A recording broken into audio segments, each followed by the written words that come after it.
Welcome back to Daily Planet Goes Green.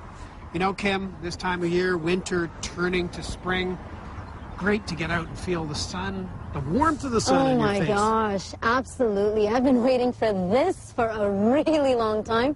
But as much as we enjoy the sun on our face, it has a more important use, solar power. That's right. Many homes these days are running on solar power. But that wasn't enough for the guy in this next story. He wanted his house to face the sun all the time. Owning a house means maintenance.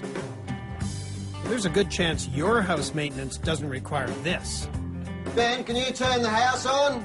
Luke Everingham needs to oil the wheels on his home. And that's best done when the house is moving. Luke lives in a rotating house. It's his own design. Someone made a comment to my wife about their new house, and she said, oh, wouldn't it be great to have a house that you could move? And I just started to think, why not? Before Luke built his rotating house, he was living in this farmhouse just 15 meters away. We had to go outside to see the views or any wildlife or anything like that. And it was very dark inside. In summer, it lacked airflow. It was very hot. He wanted to build a home that would give his family great views, great airflow, and lots of sunlight.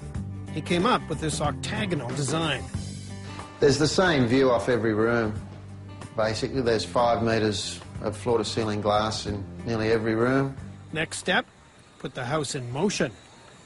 There's 2 drive motors. They're situated 180 degrees apart, and there's 32 of these wheels. Each of these wheels has got a 5-ton rating. The wheels travel this 60-meter track. The track is an example of how building a rotating house can be tricky. This track has to be perfectly flat, otherwise the undulations in it would cause distortion in the framework above. Distortions that could make the wall linings crack. The challenges were that everything's got to be perfect, unlike a normal house where a builder's happy to be 20 mil out here or, you know, an inch out here, an inch out there.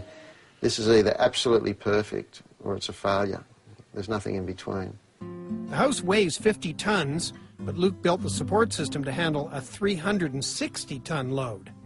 We over-specified it and over-engineered it because I didn't want to be in a situation where we'd ever be changing equipment or wheels would be wearing out. This central bearing and spider web of steel girders support the house. There's thousands of welds in that great big rotating spider web. Otherwise you could end up with one side up like that and one down like that. A touchpad sets the house in motion. We just press, say, living room mid, follow the sun, go, and then there's 4,800 reference points on the encoder, and the computer knows 365 days a year at any time of the day where the sun will be. Well, when we first decided to build the house, we thought, oh, we probably won't move it very often, but now that we've got it, we move it all the time, and yeah, you probably tend to take it for granted that it is just such a useful thing, and we move it so much.